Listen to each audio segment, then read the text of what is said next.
SP कितना रुपए है, 6 रुपए। तो दूसरे वाले का भी एसपी 6 ही होगा क्योंकि टेक्निकली बराबर है। तो एसपी कितना हो गया दोनों का, 12। तो भाई साहब सीपी भी कितना होगा, ये 5 है तो ये 7 रुपए का होगा क्योंकि नाइदर प्रॉफिट नाइदर लॉस में जितना सीपी उतना ही एसपी और आपको परसेंट निकालना है। तो दूसरा वाला आर्टिकल मैंने 7 रुपए का खरीदा, 6 का मैंने बेचा, यानी मुझे 1 का लॉस हुआ 7 पे, 1 का लॉस हुआ मतलब 14 2/7%। तो लेवल ऑफ डिफिकल्टी आप देखोगे कि ऐसी बहुत ज्यादा टफ नहीं आ रही है कि कैलकुलेटिव आ रहा है क्वेश्चन, वो पीओ लेवल के सवाल होते हैं। क्लरिकल थोड़ा आसान होता है। अब गलती लोगों ने क्या करी, कुछ लोगों ने 1/6 करके आंसर कर दिया, तो मेरे हिसाब से 1/6 नहीं बेटा, 14 2/7 है। लॉस बोल रहा है, लॉस हमेशा सीपी पे काउंट होता है। छोटी छोटी गलतियां कर रहे हो, बस वही आपको ले डूबती है। जितने लोगों ने 16.66 आंसर किया सारे फेल, समझ जाओ, छोटी सी गलती कर रहे हो यार। 1 नंबर बहुत होता है, आप हल्के में मत लो।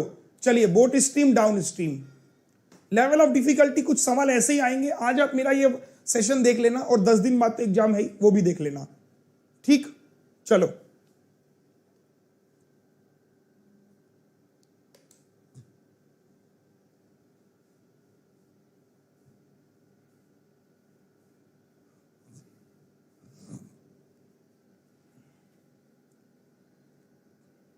एक नाव 384 किलोमीटर अप स्ट्रीम जाती है, 384 किलोमीटर अप स्ट्रीम से जाती है और वापस आती है 384 ही वापस आएगी, तो डाउन स्ट्रीम से आएगी, तो उसको 40 घंटे लगे। फाइन। अब देखो, if ratio of the speed of boat still water current, अब सिंपल सा सवाल है मेरे भाई कि बोट की स्पीड मान लो 5x है और करंट की स्पीड मान लो x है, तो डाउन स्ट्रीम हो जाएगा 6x और अप स्ट्रीम हो जाएगा 4x। Now solve it. तो आप कहोगे 384, 6x से डिवाइड करो, 384 4x से डिवाइड करो, वी हैव गिवन 40। तो सीधा सीधा क्वेश्चन है, 6 चक्का 36, 6 चौको 24, 4 9 जा 4 6 जा, दोनों का सम किया, 6 4 10, 9 6 15 और 1 16, 160 अपॉन x बराबर 40। तो x की वैल्यू आ गई 4। जैसे x 4 आ गया, आप स्ट्रीम बोल रहा है ये रहा, 4 × 4 16 किलोमीटर पर आवर। तो आपकी अगर देखिए सारे टॉपिक पे अच्छी कमांड है, कोई बात नहीं, जो कुछ टॉपिक है जिनको अपने फिक्स कर लो, लेट से profit loss, down stream, up stream. मैं पर्सनली बताऊं, ये टॉपिक सबसे आसान टॉपिकों में से है, सिर्फ 4 कंडीशन होती है इसकी, बोट एंड स्ट्रीम की। सही है। चलिए, एक और सवाल आपके सामने, लेवल ऑफ डिफिकल्टी बता रहा हूं, सिंपल इंटरेस्ट, कंपाउंड इंटरेस्ट।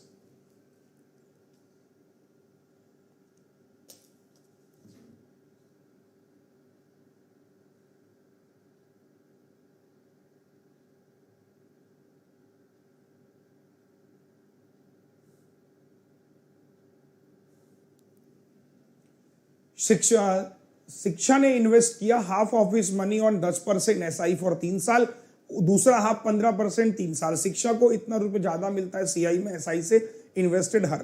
तो बताइए कैसे करेंगे। देखिए, मान लीजिए कि शिक्षा ने 100 रुपए थे उसके पास, तो उसने 50 रुपए तो SI पे इन्वेस्ट कर दिया और 50 रुपए इन्वेस्ट कर दिया CI पे।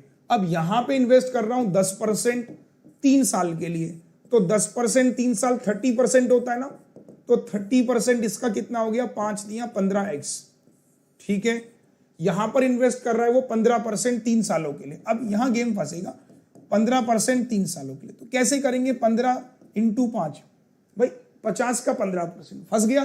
तो इसलिए क्या करो, इसको 100 ना मान, थोड़ा बड़ा मान लो, लेट से 10,000x मान लो, क्योंकि आपको पॉइंट से बचना है, बस इतना ध्यान रखना है आपको, इतनी कैलकुलेशन चाहिए। तो ये हो जाएगा 5000x। आया समझ में? नहीं आया सर कि 50 से 1000 पे कैसे पहुंच गए, ये भी हो गया 5000x, ताकि अब पॉइंट से बचो। अब आप ट्री मेथड लगा दो, तो 15% 750 750 और 750 डन। अब इसका 15% कितना हो जाएगा, तो 10% होता है 75, 75 का भी आधा जोड़ लो, मतलब कितना 75 और 37.5 और 75, 7 5 12 10, 7 और 3 10 और 1 11, 112.5। तो अब आप देख रहे हो सर बहुत लंबा क्वेश्चन हो रहा है ना, मतलब हम देख रहे हैं कि कितना कॉम्प्लिकेटेड बनता जा रहा है। तो अगर ये 15% 3 साल की जगह 2 साल होता तो शायद डुएबल था। डुएबल इन द सेंस कि हम उसको कम समय में कर सकते थे। तो जितने में मैं इसको करूंगा उतने में बचे हुए 2 सवाल कर लूंगा। तो प्लीज ऐसे सवालों से बच के रहना है। आज मेरा 2 3 6 2 दूनी 4 2 से 7 सॉल्व इट।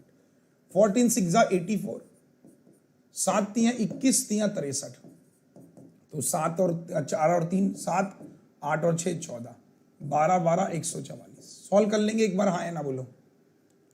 थम्स अप जो भी आंसर कर रहा है यहाँ पे। Any confusion you can ask guys, ठीक है। थम्स अप करो एक बार सारे बच्चे। तो इसे किससे काट लूंगा? 3 से काट लूंगा। 3 4 जा, 3 8 जा, 3 चौको 12, 3 9 जा। तो इस रेशियो में आप इसको बांट दोगे, ये मेरा प्रॉफिट है।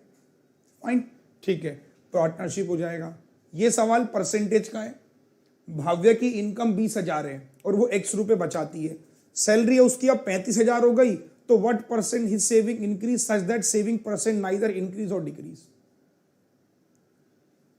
मतलब कोई सवाल है, कुछ भी नहीं है कि 20,000 रुपए पहले मेरी इनकम थी, मैं x बचा रहा हूं। सैलरी मेरी 35,000 हो गई है ना, तो मतलब 15,000 रुपए मेरा क्या होगा? At what percent his saving increase such that saving percentage जो है वो ना ही कम होता है ना ही वो डिक्रीज होता है। अब परसेंटेज की बात बोली उसने, थोड़ी देर के लिए समझाता हूं, सवाल लॉजिकल है। देखो आप ऐसे समझो कि मान लो कि मेरी इनकम 20,000 है और मैं सेविंग कितनी करता हूं? x कर रहा हूं, तो कुछ भी मान लो यार 20% में सेविंग कर रहा हूं, कुछ भी 10% मानेंगे तो भी सेम आएगा, 10%। तो भाई साहब कितनी सेविंग कर रहा हूं? 2,000 सेविंग कर रहा हूं, ठीक है। अब हुआ क्या कि मेरी जो इनकम थी वो 35,000 थी, तो जो मेरा सेविंग परसेंटेज है वो नाइदर डिक्रीज हो रहा है नाइदर इंक्रीज हो रहा है। मतलब सेविंग परसेंटेज मेरा सेम है, तो सेविंग परसेंट मेरा 10 ही है मान लो, तो 350 रुपए अब मैं सेव कर रहा हूं। तो पहले 3500 में सेव कर रहा हूं, ठीक है। तो अब क्या हो रहा है, वो पूछ क्या रहा है कि at what percent his saving increase. Saving कितना बढ़ गई उसकी? 1500 बढ़ गई। ये देखो ना, पहले 2,000 कर रहा था, 1500 इंक्रीज कर रहा है। तो ये परसेंटेज में कोई बदलाव नहीं आएगा कि हाँ यार परसेंटेज में कोई बदलाव आ रहा है, कुछ भी आ रहा है। तो एक बार सारे बच्चे थम्स अप करेंगे सर, आसान है, बहुत टिपिकल नहीं है। फाइन, नेक्स्ट वन, ट्रेन वाला क्वेश्चन। ट्रेन, जब आप बोट एंड स्ट्रीम करो तो बगल में ट्रेन भी कर लेना, ठीक है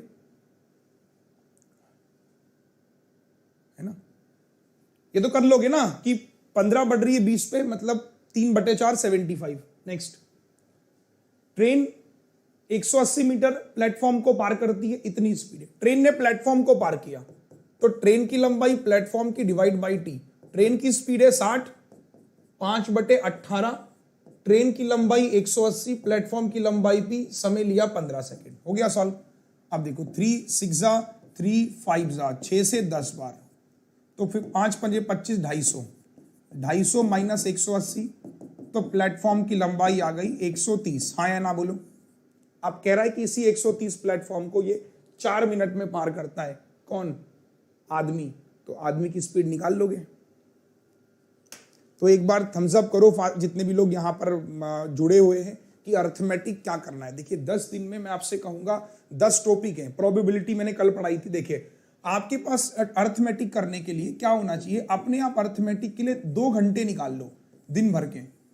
देखो यार 10 दिन है, आप अगर जॉब पे जा रहे हो 10 दिन की लीव ले लो। मैं आपसे रिक्वेस्ट करूंगा, आप कोई भी काम करते हो, जो भी आप काम करते हो, 10 दिन के लिए सारे काम पोस्टपोन कर दो। कहो कि 10 दिन जम के पढ़ना है, क्योंकि एक बार अगर आपका प्री अच्छा हो जाएगा, मेंस में मैं आपको स्ट्रेटेजी बताऊंगा कैसे निकालना है। आप पहले एक दरवाजा तो पार करो। आप अभी एक सीढ़ी पार नहीं कर रहे हो, आप सोच रहे हो कि सर मैं तो मंजिल तक पहुंचूंगा, नहीं। तो 10 दिन के लिए आप अपना सब कुछ छोड़ दो। देखिए मैं आपको बताऊंगा कि मैथ्स अच्छी कैसे करनी है। मैथ्स 3 भागों में अच्छी की जाएगी, सिंप्लीफिकेशन, नंबर सीरीज, क्वाड्रेटिक। ये 3 टॉपिक है आपके जो एग्जाम में पूछे जाएंगे। भाई साहब मैं इनके आपको 100 के PDF दूंगा मैं।